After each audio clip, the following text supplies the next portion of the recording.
손님이 별로 없네. 각자 다 핫해졌어요. 손님이 별로 없어. 오늘 좀 휴강해도 되는데. 휴강이 문제 없습니다. 휴강도 좀 휴강하는 교수는 압도됐습니다. 교수님께서 휴강도 좀 협력 좀 받으시고 협력 좀 받아놓고 휴강하셨는데. 무서운 학교입니다. 여의도대학. 빡세게.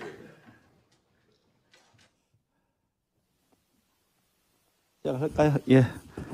아마 현장으로 많이 가셔서 의정 활동하시는 것 같긴 합니다만 오늘 또 우리가 해야 될 의제들이 있기 때문에 같이 의논을 하도록 하겠습니다.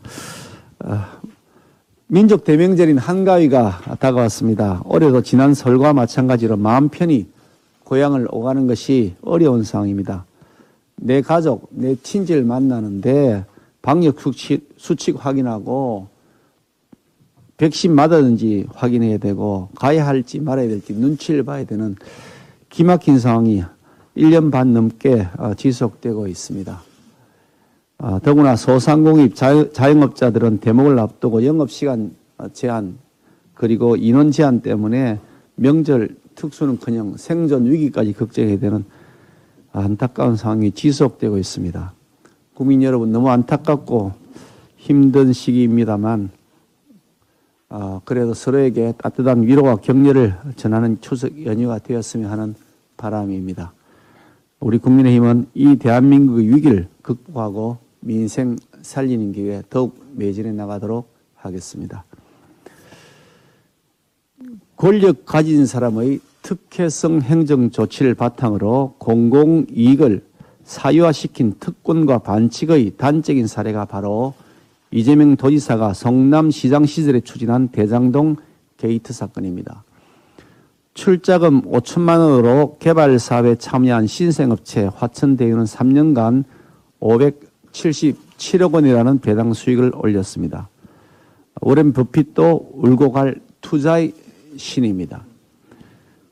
대장동 개발을 기획한 성남도시개발공사 기획본부장 유동규 씨는 사직했다가 재임용되며 채용 절차에 대해서 시의회로부터 지적을 받았다는 기사가 있었는데 성남도시개발공사 사장 직무 대행 자격으로 대장동 개발만 진행한 다음에 사임했다고 합니다. 그 후에 유동규 씨는 그 후에 유동규 씨는 경기도 산하기관 중에 최고 노론자위로 꼽히는 경기관광공사 사장을 거쳐서 현재 이재명 캠프에서 핵심으로 선거운동을 하고 있다고 합니다. 이 전체가 우연으로 보기에는 너무나 잘 맞아 떨어집니다. 경기도에 유동규 씨밖에 없어서 계속 돌려쓰기를 해야 한다면 그 이유가 무엇인지 납득하기 어렵습니다. 특히 무엇이 그렇게 다급해서 사장이 아직 공석인 상태에서 직무 대행자가 서둘러서 이 엄청난 규모의 사업을 추진토록 결정했다는 것인지 납득하기가 어렵습니다. 이재명 당시 성남시장의 강력한 추진 의지나 지시가 없이 이 엄청난 결정을 진행했다고 보는 것도 상식에 바랍니다. 더구나 그 내용을 들여다보면 대장동 게이트는 권력을 교묘히 악용한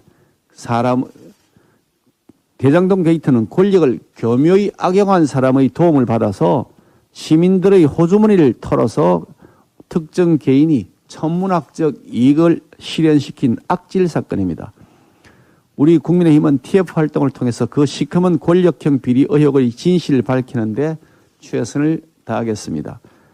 마침 이재명 지사도 대장동 사건 수사를 공개 의뢰한 만큼 검찰과 공수처는 지체 없이 대장동 게이트 의혹 수사에 나서야 마땅합니다. 그런데 이번 국정감사에서 이 비리 의혹을 조사하기 위해서 우리 국민의힘이 정인으로 이재명 지사를 비롯한 관계자들에 대한 신청을 했으나 민주당이 한 명도 받지 못한다면서 거부하고 있습니다. 무언가 떳떳하지 못하고 숨기는 것이 많다는 증거가 아니고 무엇이겠습니까?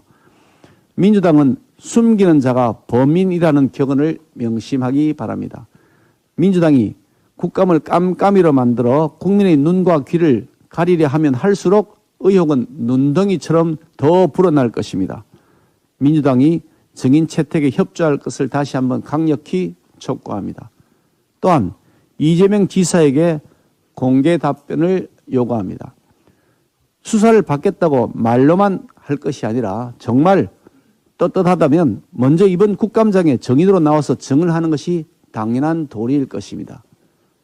특히 대통령이 되겠다고 하는 후보자 입장에서 국민들 앞에 자신의 입장을 밝힐 수 없다면 무언가 숨기는 것이 있다고 하는 의혹을 받지 않을 수 없다는 점을 명심하기 바랍니다. 이번 국감에서 관련 상임위에 정인으로 출석할 의향이 있는지 공식 질의합니다. 답변을 요구합니다. 민주노총의 갑질이 민생을 멍들게 하고 있습니다. 건설 현장 택배 물류센터에 이어서 이번에는 동네 빵집입니다. 민주노총 화물연대 소속 배송기사들은 지난 3일부터 배송을 거부하고 파업을 시작했습니다. 대체 차량의 투입마저 방해해서 빵집들은 본사로부터 들어오는 물건을 받을 수 없게 되었습니다. 광주 지역에서 시작된 불법 파업은 현재 원주, 대구, 인천 등 10개 물류센터로 확대되어 화물연대 소속 차량 200여 대가 운송 거부에 동참하고 있다고 합니다. 가맹점주들이 불법 파업으로 인한 손해배상 청구를 예고하자 손해배상 책임 면제를 요구하면서 연대 파업을 이어가고 있다고 합니다. 본사도 물론 피해가 있겠지만 가장 큰 피해는 뭐니 해도 가맹점주, 즉 자영업자들입니다. 제때 재료를 공급받지 못해 빵집에 빵이 없어서 못 파는 말도 안 되는 상황이 계속되고 있는 것입니다. 그러잖아도 코로나 때문에 가까스로 버티고 있는 자영업자들 사지로 몰아넣는 것이 아니고 무엇이겠습니까?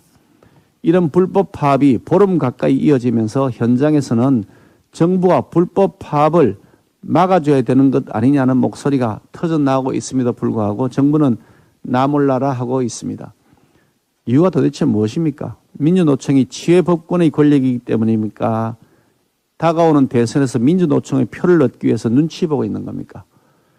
민주노총이 불법 파업을 밥 먹듯이 일삼고 온갖 횡포와 갑질로 선량한 시민을 죽음으로 내몰고서도 눈 하나 깜짝하지 않을 수 있는 것은 바로 민주노총을 상왕처럼 떠받들고 있는 문재인 정권의 그릇된 대응 방식 때문입니다. 문재인 정부는 도대체 언제까지 선량한 시민들이 방치할 작정인지 정부가 민생 좀 먹는 민주노총 불법 파업에 이제라도 강력히 대응해야 한다는 점을 명심하기 바랍니다.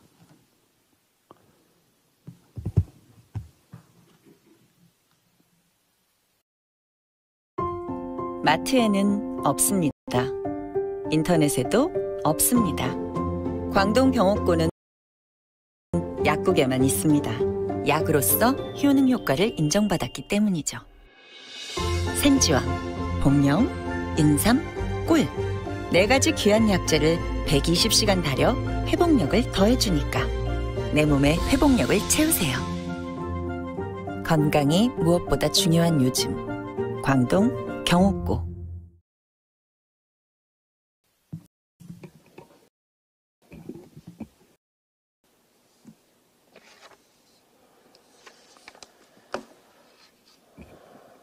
토건족 배불리던 개발 이익을 도민에게 돌려주어야 한다고 말하면서 막대한 개발 이익을 몇 퍼센트가 독식하는 시대는 끝나야 한다고 말한 사람이 누구인지 아십니까? 이재명 후보입니다. 이재명 후보님, 3억 5천만 원을 투자해 6천억 원 이상의 17만 배 이상의 수익률을 내는 신의 재테크 기술을 보며 기절하는 국민들에게 뭐라고 설명을 하시겠습니까? 개발 이익을 민간에 주지 않고 공공으로 이익을 환수했다고 자랑했던 것은 사익 추구를 위한 위장의 가면 아니었습니까? 공공개발은 LH나 성남도시개발공사에서 직접 시행하면 되는 일인데 왜 5천만 원짜리 개인 투자가에게 천문학적 수익을 안겨준 것입니까? 그러고도 떳떳하다고 우겨대는 배짱은 더 이상 자신의 문제를 파헤치지 말라는 겁박입니다. 5천 세대가 넘는 엄청난 사업을 책임질 사업자를 3시간 만에 초고속으로 선정한 것이 공정하고 상식적입니까? 개발 사업 경험이 전무하고 인력, 자금, 기술도 없으며 시행이나 시공의 실적조차 없는 급조된 5천만 원짜리 회사가 무슨 위험을 감당하고 손해를 이겨낼 수 있습니까? 이재명 후보께서는 모든 비용, 위험, 손해는 민간 컨소시엄 참여자들이 부담을 하고 성남시는 오로지 인허가권만 행사했다고 말했습니다. 공공의 담보와 신용을 준 것은 성남시입니다. 위험은 성남시가 지고 6천억 원 이상의 수익은 개인이 가져간 것입니다. 화천대유라는 회사의 지분 구조와 투자 방식은 조국 전 장관의 사모펀드인 코링크와 아주 흡사합니다. 화천대유는 누구 겁니까? 이 회사를 선정할 때 밀실에서 3시간 만에 어떤 과정과 토론을 거친 것입니까? 회사의 재무 건전성, 기술 능력, 인력, 업무 수행 능력 등 대충이라도 검토했다면 5천만 원짜리 급조된 회사가 선정되지는 않았을 것입니다. 이재명 후보께서 이 정도의 판단력이라면 나라 경영하기엔 부족해도 너무너무 부족합니다. 당장 후보에서 사퇴하십시오. 이런 판단력으로 어찌 세계 10위 강대국에 국민의 생명과 재산을 지켜낼 수 있겠습니까? 급조한 회사에 대장동을 맡기듯 나라 운명 또한 급조된 정책과 조직으로 이끌어갈 것 아닙니까? 다시 한번 묻습니다. 화천대유 누구 겁니까? 수고했습니다. 우리 송숙경 의원님.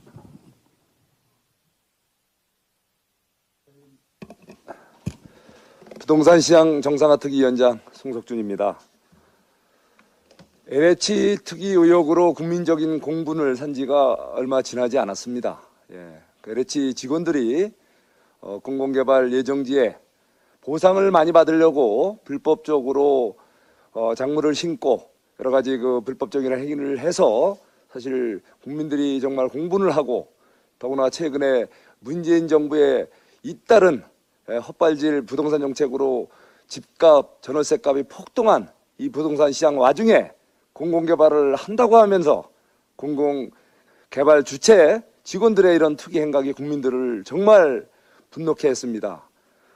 그 여진이 가시기도 전에 최근에 성남시 대장동 개발 의혹이 정말 일파만파로 지금 퍼져가고 있습니다. 어제 우리 국민의힘 그 대장동 개발 의혹 TF 구성을 하고 의원님들이 현장을 다녀왔습니다. 바로 이곳 대장동 현장, 바로 이곳은 지난 1976년 박정희 대통령 시절 그 우리 수도권의 이런 그 무분별한 개발을 확산을 방지하기 위해서 남단 녹지라고 해서 2,200만 평을 판교, 지금의 성남 분당, 지금의 대장동 일대를 지정한 바가 있었습니다. 그것이 이제 주변 지역이 부족한 택지 공급을 위해서 분당이 개발이 되고, 그리고 최근엔 판교가 개발이 되고, 그 아래쪽으로는 수지, 이 용인 지역이 많이 개발이 됐고, 지금 노른자처럼 유일하게 남아있는 곳이 바로 이 대장동 지역입니다. 어제 가본 현장 주변에 아름다운 숲으로 둘러싸여 있고, 주변에는 이미 직장이며 각종 기반시설이 골고루 잘 갖춰진 최고의 요지의 땅입니다. 이 땅 개발 당초에는 민간이 추진하다가 문제가 있다고 해서 LH 공적 개발을 하겠다고 했던 겁니다. 근데 이게 어느 날 갑자기 성남시가 직접 하겠다고 나서면서 민간 참여 방식으로 바뀌었다는 겁니다. 이 민간 참여 방식도 이상하게 구조가 됐죠. 주주 구성이라든가 이런 이익 배당 방식, 도저히 이해할 수 없는 방식으로 결정이 됐고, 최근에 그 결과가 이제 2019년, 20년, 21년 이제 개발 이익 배당이 이루어진 겁니다. 그러다 보니까 결국은 5천만 원 내놓고 570억 이상의 1,100배가 넘는 이런 이해할 수 없는 이런 폭리, 소위 우리가 약간만 좀 해도 우리가 정말 고리대금 뭐 한다 이런 얘기 하는데 이렇게 상상할 수도 없는 폭리를 특정 회사, 특정인들에게 안겨줬다는 거 이거 절대 이제 넘어갈 수 없는, 그냥 넘어갈 수 없는 큰 우리 사회에 이제 뇌관으로 이제 작용할 것입니다. 이 부분에 대해서는 우리 당에서도 TF를 비롯해서 또 이번 국정감사 또 각종 이런 절차와 여러 가지 우리 각 상임위를 통해서 문제를 철저하게 규명해내겠습니다. 바로 우리 당사자들께서도 이번 조사와 또 이런 규명에 적극 협조해서 정말 국민들의 의혹 낱낱이 정말 하나도 숨김없이 밝혀지기를 희망합니다. 이상입니다. 수고했습니다. 행 의원님, 그다음에 조명 의원님 말씀하시면 되겠습니다. 예. 오늘은 북한의 열차 미사일 발사 방식은 일본이 건설한 철길 터널들을 활용하려는 핵 전력화의 새로운 높은 단계다라는 주제로 말씀드리겠습니다. 김정은 정권이 열차 미사일 발사에 성공하면서 한미는 기동성이 뛰어난 열차 발사 플랫폼까지 감시해야 하는 부담을 또 안게 되었습니다. 북한의 견제에서 보면 기존의 차량형 이동 발사대는 움직이면 미국 정찰 위성에 포착되는 단점이 있었습니다. 그러나 철도에 실린 미사일은 철도망을 따라 북한 전역을 이동할 수 있고 민간 열차와 구별하기 어려워 한미가 공격하기도 어렵습니다. 하지만 철도망이 파괴되면 발이 묶이는 단점도 있습니다. 이에 소련이 운용하다가 포기한 발사 방식입니다. 그래서 일각에서는 기술 면에서는 후퇴한 기동 방식이다라고 주장합니다. 그럼 북한이 바보라고 경로가 노출된 철도를 이용하면 유사시 우선 타격 대상이 된다는 걸 모르겠습니까? 북한이 철도 기동 방식을 새롭게 도입하려는 것은 이동, 은폐, 발사수단 다양화라는 목적 외에도 일제강점식이 건설한 철길 터널이 북한 전역에 그물망처럼 열려있고 자연 통풍식이어서 습도가 제일 낮다는 장점이 있기 때문입니다. 북한의 대부분 장사정포, 탱크, 미사일, 비행기들이 들어가 있는 군사용 터널들은 전기 사용 환풍, 배풍, 제습식 터널입니다. 그래서 석수가 많고 전기가 부족하여 환풍, 배풍, 제습이 되지 않아 작전 시 수많은 문제점들이 발생합니다. 특히 예민한 반도체 부품들이 들어가는 미사일일수록 습도는 그야말로 최대의 적입니다. 연평도 포경 시 북한군의 해안포, 방사포의 탄의 70%가 바다에 떨어지고 포들이 제대로 작동하지 못한 사실은 습도가 많은 북한군의 취약한 터널 구조를 단적으로 보여준 사례입니다. 북한도 고속도로에 일본처럼 자연 통풍식 터널들을 많이 건설하고 활주로들을 많이 건설했지만은 북한이 건설한 자연 통풍식 터널들에서는 석수가 다 나옵니다. 아마 북한에 가보신 분들은 차를 타고 북한을 이동하면서 다 보았을 것입니다. 북한은 일본이 건설한 철도용 터널들을 군사용으로 활용하기 위해 한국에서는 박물관들에서나 찾아볼 수 있는 일제 미카샤 중기기관차들을 아직도 대대적으로 기관차로 활용하고 있습니다. 일제가 건설한 철도 터널들은 미사일 은폐 및 발사 장소로 활용하는 것이야말로 새로운 터널 공사 비용을 줄이면서도 미사일의 이동 작전 반경을 전국으로 쉽게 넓힐 수 있고 평시에도 습도를 피해서 군사 장비들을 안전하게 잘 보관할 수 있는 가장 경제적인 북한 체제에 맞는 방식인 것입니다. 그럼에도 불구하고 어제 16일 통일부는 남북 철도 협력은 남북 정상 간의 합의 사항이다. 합의된 취지에 맞게 또 추진 과정에서는 유엔 안보리 결의동 국제사회의 규범을 준수하면서 그 틀 안에서 추진될 수 있게 해나가겠다고 밝혔습니다. 김정은 정권이 열차에서 탄도미사일을 발사하는 기술력까지 보여주어 발사수단 다양화로 가고 있는 현실을 보면서도 남북 정상이 합의한 사항이므로 추진하겠다는 문재인 정부를 보면서 할 말을 찾지 못하겠습니다. 앞으로 문재인 정부의 구상대로 남북 철도 협력이 단순한 철도 연결을 넘어 북한의 새로운 철길과 교량 그리고 습도가 없는 한국식 터널을 건설해주는 그야말로 북한 철도 현대화, 북한 철도 고속화로 가는 것이라면 일제가 건설한 북한의 낡은 철도와 터널들은 완전히 군사 전용으로 전환될 가능성이 큽니다.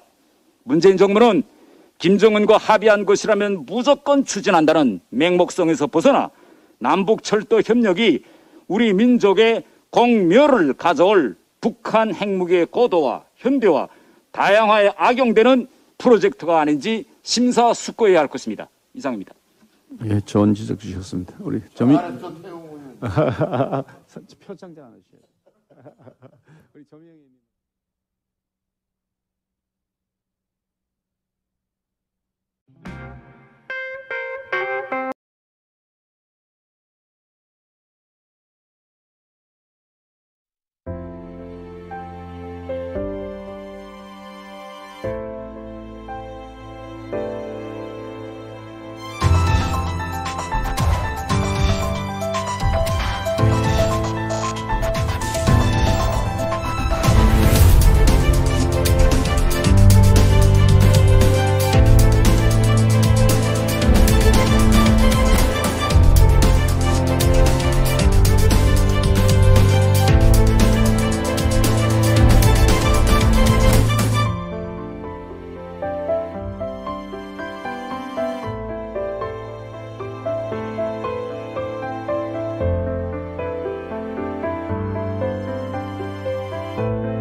이재명 지사와 권순일 전 대법관의 관계, 진실은 무엇인가? 권순일 전 대법관이 작년 7월 퇴임 이후 대장동 개발 사업 특혜 의혹의 핵심인 화천대유 자산 관리에 고문을 맡고 있다고 합니다. 권 전 대법관은 이재명 지사의 친형 정신병원 강제 입원 논란 등 선거법 위반 사건의 대법원 판결에서 무죄 취지의 의견을 낸 바 있습니다. 작년 7월 대법원은 이 지사 사건에서 전원 합의체 판결을 선고하면서 원심 판결을 파기했고, 당시 권순일 대법관은 파기 환송 의견을 내면서 캐스팅 보트를 행사한 바 있습니다. 이재명 지사 선거법 위반 무죄 판결은 결론에 꿰맞춘 이유 전개로 논리적 모순이 있는 대표적 판결이었습니다. 판결 내용에 대해 판사들도 의아해했던 기교사법의 전형적인 판결로 꼽힙니다. 이 판결은 권순일 대법관의 이전 판결 경황과는 달라 많은 법조인들이 의아해했습니다. 결국 권 전 대법관의 화천대유 고문직은 이 지사 무죄 판결에 대한 보은이라는 의심을 낳기에 충분하고 권순일 전 대법관과 화천대유의 연결고리에 이재명 지사가 있다고밖에 볼 수 없습니다. 공교롭게도 이 지사의 선거법 위반 사건 변호를 맡은 강찬우 전 수원지검장도 작년까지 화천대유 자문 변호사로 활동했다고 합니다. 이 지사의 선거법 사건 무죄 판결 관련해서 송두환 국가인권위원장 등 전관 출신의 무료 변론 의혹도 논란이 된 바 있습니다. 대장동 개발 사업 특혜 의혹뿐만 아니라 이 지사가 대법원 무죄 판결을 이끌어내기 위해 모종의 거래를 한 것이 아닌가 하는 합리적 의심이 듭니다. 이재명 지사는 대장동 개발 사업 특혜 의혹 수사 요구에 대해 100% 동의한다고 말한 바 있습니다. 이와 함께 이 지사는 무죄 판결에 결정적 영향을 한 권순일 전 대법관이 왜 화천대유 고문으로 있는지, 변호를 맡았던 전직 지검장은 어떤 연유로 화천대유에서 일을 하게 되었는지 그 진실을 밝혀야 할 것입니다. 이상입니다.